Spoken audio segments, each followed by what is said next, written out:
Jan Wilcox here, also known as Janice T in the podcast world, because that's what we're going to start with, right? My name for podcast, Janice T. Anyway, I am a notary closer. I've been in the real estate world for, I always joke around and say about 150 years in real estate world. I was a realtor, a loan officer, and now a closer. So my goal for the podcasts are to make the end goal for all of us on a high level, like the real estate world, the closings. You're talking about from the title companies Yes. to the lenders to the notary, Right. to make that a smooth process. Right, because that's all our end goal, right? Is we want a great closing. Well, it's everyone's goal, Right. I believe. That's what I mean. There's different. Everyone's in their own different world and doesn't know what each needs from each other. Right. And when I say we, I guess I meant all of us, not just you and me. By the way, this is Darrin Brooks. Yes. A friend and a colleague, another notary signing agent. Right, a notary signing agent. Yeah. And trainer, because you train with me. That is true. Yeah. Yep. I took the class, about 5 years ago. Yeah. The class that is offered to learn to become a notary signing agent. So it was an invaluable class. I had the opportunity. Well, I'd never even heard of this as a possibility of a career or a job. I just happened to be at Christmas dinner with my aunt and asked her, "What do you do?" Yeah. And she went through and explained, I had no idea that a notary could come to your house to close your refinance transaction, or the mobile notary to go and close purchases if you're purchasing a house or selling your house. And so I found it interesting, and she told me about Jan, who was running a class at the time. Which would be me. Which would be you. Yeah, Janice T. Jan. And so she was running a class at the time, and I wasn't quite ready to take it, but she advised that I do take it. So I poked around a little on the internet, and I saw that you could take a class online, and I had asked her, I said, well, I could just watch these online videos at my leisure and start to learn. And she recommended highly that I go to the in-person training, which really was a smart decision because there was so much information, and it was great to have that practical experience, to actually be able to go through all the documents that you're presenting to people, to go through them with Jan as a trainer, and then two, with the people that were in the class, to go through and practice and practice and practice going through presenting, because if you don't practice, you're kind of not going to be able to do it. And that practical experience, I think, is what really, really, really helped me when I started to actually go out and do this as a job. So we'd have mock closings, and the documents that we were given were actual documents, with all the names and information redacted, but they had a little script on the top, and so you could go through and practice what exactly you're supposed to say on each document and where to point things out to the client as you're signing them. And I just can't stress enough how I feel like that helped to prepare me more than any video you could watch on the internet or just reading about things like that. So it's a definite worthwhile. Oh, I appreciate that. Yep. It's interesting because I was a realtor, I was a loan officer, and when I stumbled onto becoming a notary signing agent, but in the just a little note here, the local companies call us closers. The national companies call us notary signing agents or signing agents. Yeah. Mm-hmm. So when I stumbled into the world of a notary signing agent, and I was a loan officer at the time, and I thought to myself, well, how hard could this be? Right? What did they do? They just sign papers, right? So you already knew all the documents. You thought, yeah. What? How hard could this be? And it's funny because as a realtor, I used to look at loan officers and say, how hard could that be? Hmm. As a loan officer, I looked at a closer and said, how hard could this be? And I had to go and apologize to all of them because guess what? They're all very hard. Yeah, yeah. You know, It's we true. think what we're doing is the most important. And honestly, it really is. Well, What at we the time, all, yeah. what we all do is really Well, important. it all works together It to does. make a successful transaction. Yeah. Yeah. So what the realtor does is really, really important. What the loan officer does is really, really important. What we do at the end, the closing, is really, really important. So that's like my goal, to like open up the communication, to make things easy so that when we get down to the end, it's beautiful for everybody. So back to what I was saying, I thought, how hard could this be? Hmm. And so I signed up and did what you did. It was kind of like a fluke. Um, and I got my first package. Yeah. It was 150 pages. Oh, yeah. And I was a loan officer. And I thought to myself, oh my word, what am I going to do with this? Well, and that, so as a loan officer, you probably never even looked at the title documents before. No, very good. I never seen title. I mean, I would watch the closings because I would go to all my closings, Oh, okay. but I didn't Pay attention. pay attention. Right. And, honestly, I was thinking about, my journey. And when you're in sales, I'm speaking for me and my experience as a salesperson. When I was in sales, paperwork was my least favorite thing to do. Yeah. Give me the people, let's have fun, let's do what we got to do, let's get what they need, if it's a house or with a proper mortgage or whatever. Paperwork just had to be done. So I didn't pay a whole lot of attention to it. Hmm. But as a closer, hello, Well, that's the whole. that's That's everything you got to do. Like, you need to find out, right. like, Right. what does this say? What does this mean? And in my day, which was a good 14 years ago, as a closer, not as a realtor, I'll just make a little statement. I was a realtor when they had carbon copies on the purchase agreements. I'm not talking they stuck together. I'm talking Oh, yeah. you pulled the blue. Yeah. Okay, so I'm just kind of dating myself back then. So you said 150 I years. did say 150 years. I wasn't too far off. We did the map thing too, right? Oh, yeah, yeah. Yeah, I heard about that. Yeah. So I lost my train of thought. What was I talking about? So, well, back to sales. So you really don't know the paperwork, right? Because you want to be with the people you want to sell, right? Mhm. So, oh yeah, that's what I was saying.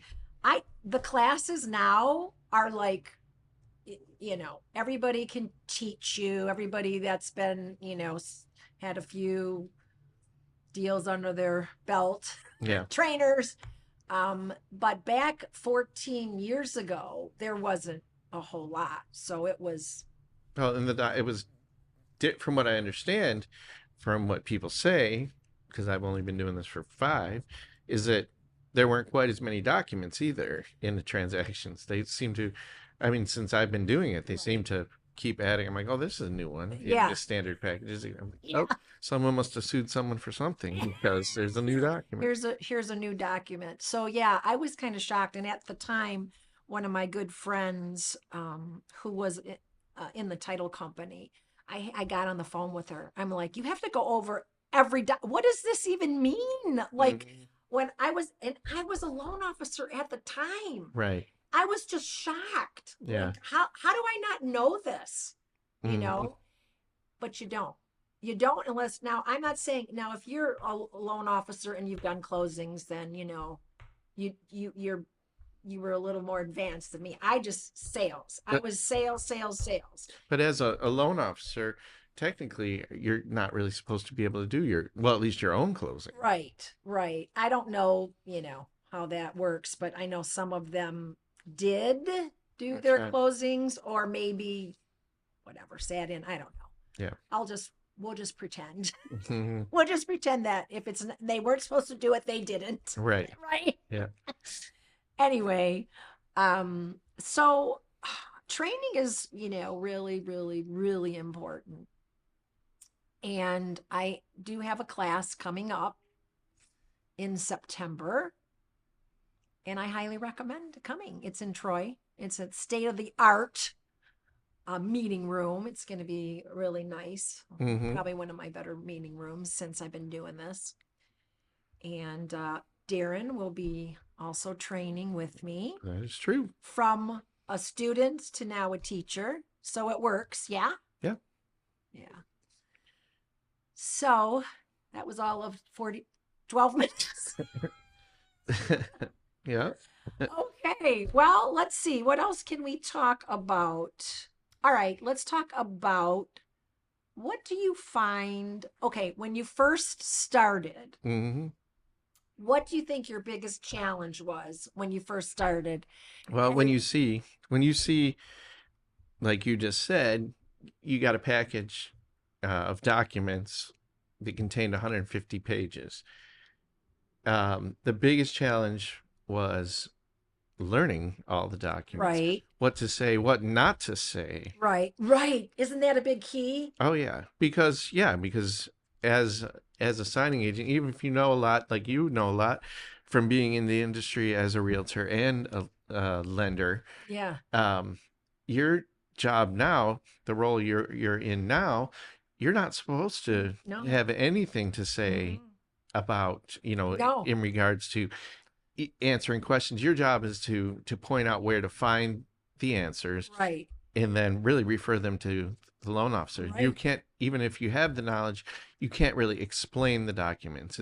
It's not No. legal. No. No. And um exactly what you're saying. It isn't legal. And don't you think when you're first starting out, confidence is a big thing. Like you may know it, but then you're not confident that you know it as well as you should.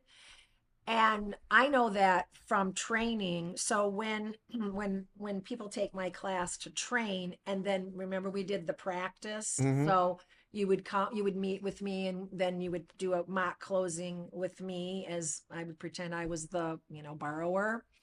What I found was that the new people, they wanted to overcompensate what they know to prove that they know what's going on, Yeah. which makes it worse because it opens up a can of worms. So I always say less is more. Say what you have to say, a high, on a high level of what the document says. Um, and So that's it. we always, you said high level, Yeah.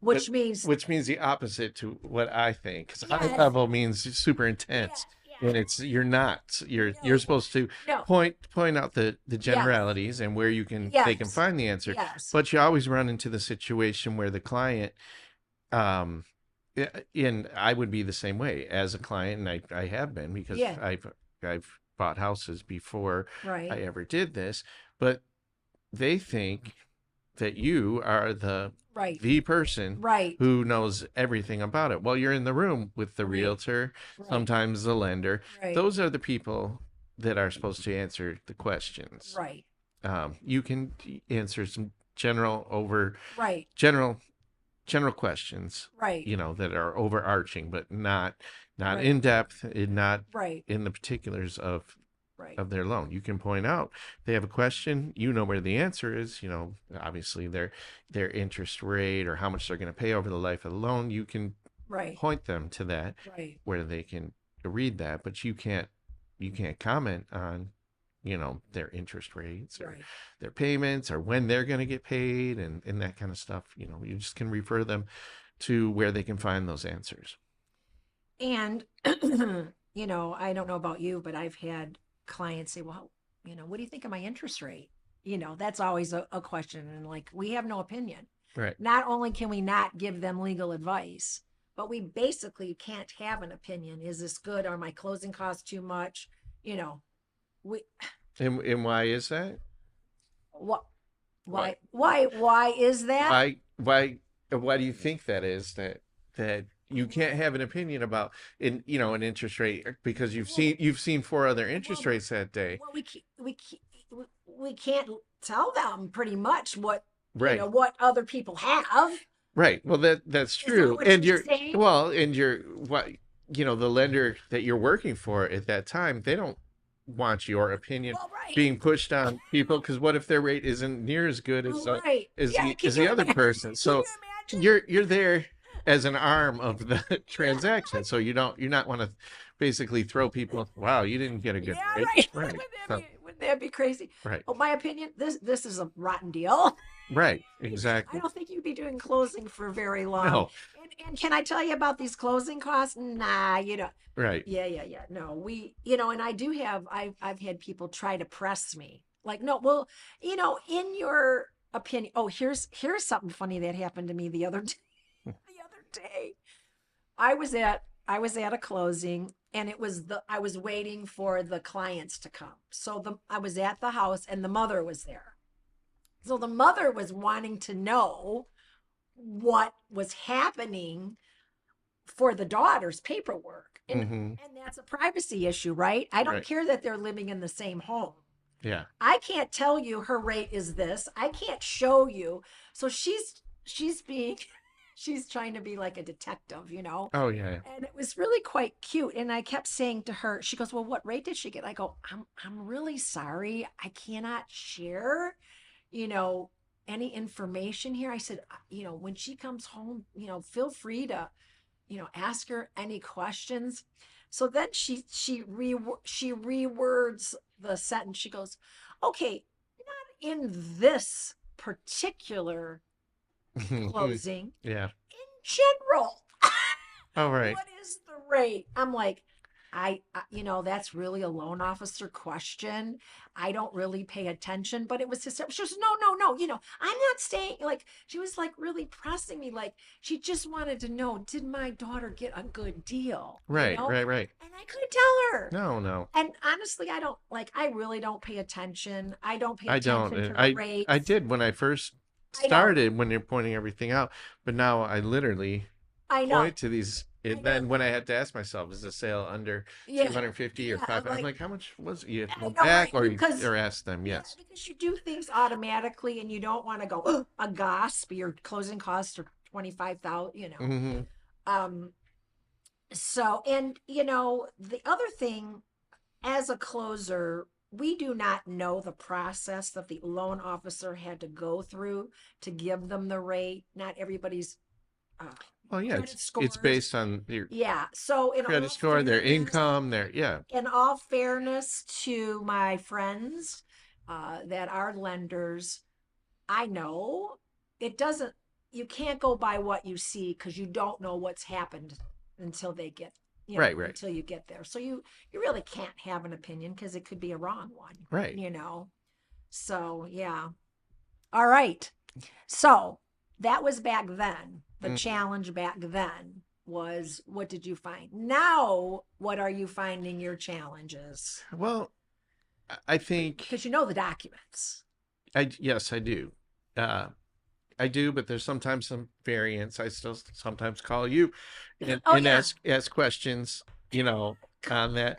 But to keep straight, working as a contract closer as opposed to just working for one Right. title company, you see so many different variations of the documents, and each title company wants something different. Right. Some want the same, but want something different. For Right. instance, For the same document. for the same document, one title company, do not have them sign a certain way, if they're in a trust, or Right. they do not have them sign. And others say you absolutely have to use every Yes. Yeah. and I guess the challenge is if some of them put too many instructions and give you Yes. every single thing, so all the instructions kind of blend together, and then others don't give you any instructions. So I find that that's an extra step sometimes you have to take, is getting a hold of Right. the title company and find out exactly what they what they want on their particular Right. documents, and they might not even know because they just got the documents from Right. the lender, Right. and so they're giving their best guess, and Yeah. so that's one of the, you know, in a perfect world, how exactly how they want it. Yes. If it's a title company you've done for, or a lender you've done many times, and Right. it's great. But in this, being a contract closer, you're it's just so many different title companies Right. with so many different expectations. So Right. keeping up with all those I, is a challenge. I would say that is probably one of my big, and that's one of the reasons I want to do this podcast is kind of maybe to open up the eyes of everybody in the industry to say, this is the 21st century. We could do some little things just to tweak. Like sometimes I feel like we're do things that we've done for, all 150 years that I've been in here, right? Hmm. I mean, yeah, there are changes. Now we have remote online and there are changes, but some of the stuff that we do, we've been doing for so long. And a few little tweaks, like, get the driver's license ahead of time before you give us our package. Like not us, although Well, sometimes yeah, yeah, that like okay, just like let's just say for a title company, some do, some don't. But can you not ask for a copy of the driver's license? When you get the file so that they match. make sure, yeah, that the title and lender docs match Right. ahead of time, Or because maybe at the closing table, that yeah. sometimes it puts a delay on things, and you have to call and ask how, they particularly want you to handle Right. that. Yeah. I think too, and maybe down the road we can talk about. I really don't think if you don't, like I just said at the beginning, when you're a loan officer, you think, what does a closer do when you're a realtor? If you're not really in it and you're not really doing it, you haven't really a clue of what is needed to make everything so successful. And that's what I kind of want to do. Like maybe take each section, the realtors, what makes their life easy, lenders, what makes their life easy, and then the ultimate, what makes our life easy to get to the closing. So maybe up the road we'll have realtor, loan officers, stuff like that will come and join and be able Yeah. to give the full picture. Because for us, I don't think even I think sometimes title companies, if you don't do this, not all title companies, I'll just say some, because obviously I have really good friends that know because I tell them or they tell me or whatever. But Hmm. I don't think they understand what we do. I don't know about you. I think you probably do this too, but we save a lot of closings by our knowledge, and they don't even know it. I could tell you in the last 2 weeks, I know I saved at least 3 to 4 closings by knowing what was needed. And before the closing something was left out or the name was spelled incorrectly, Right, right. or whatever, do the math, there needed a quick claim deed, there wasn't one in there. I don't know, I mean, that kind of is like off. The only reason I knew that was because the client told me. So it's like I don't go over and above because I have to stay in my lane. Hmm. But if someone tells me I'm expecting this and it's not in the closing, then I can at that point tell them, this is missing. Right. So I know that because of your training, Hmm. that you do the same thing. Yeah. Yep. Definitely catch them, especially on the ones that you do frequently. Right, And it's like, hey, why is this different? Why is this missing? So right, call and find out. And sometimes they tell you, well, purposefully they didn't need this right, in the package for this particular time. Or, oh, thank you for pointing that out, right. because now we would have had to send someone back, and sending someone back costs them money. It does cost them And money. they don't. I don't believe they go back to the client and ask for more money to get. They No, wouldn't. So no, they so it would wouldn't. cost. You know. Yeah, some title, which costs title money Right. generally. Yeah. So yeah, so I think like I one of the things is that I really honor real estate. It's been really good to me. Yeah. I've seen the good times, the bad times. I've seen the feast, I've seen the famine, I've seen it all. But when it's all said and done, it's beautiful, and it's such an amazing industry, and I feel like it could be more amazing. Yeah. And so that's what I'm trying to do, Yeah. is try to make it more amazing. Trying to link it together where everyone knows what everyone Yeah, expects from each other. yeah, Or like you said in the beginning, for the end goal to make it a yeah. smooth So transaction. what did someone tell me? Well, one of the things I said, I've always said, is everybody play nice in the sandbox. Mm-hmm. Because it's great. It's a beautiful industry. And if we could all learn and honor and respect what each one does, we are all that in a bag of chips in our own world, Yeah. So, well, I appreciate you, Darrin, for your time. And I know we'll be doing this again. And any last words before we say goodbye? No, not really. Okay. Think we Covered pretty much what we wanted to today. That's correct. I thank you for joining, and I'm sure we'll be talking soon. Okay. All right. All right. Take care. All right. Thanks. Bye. Bye.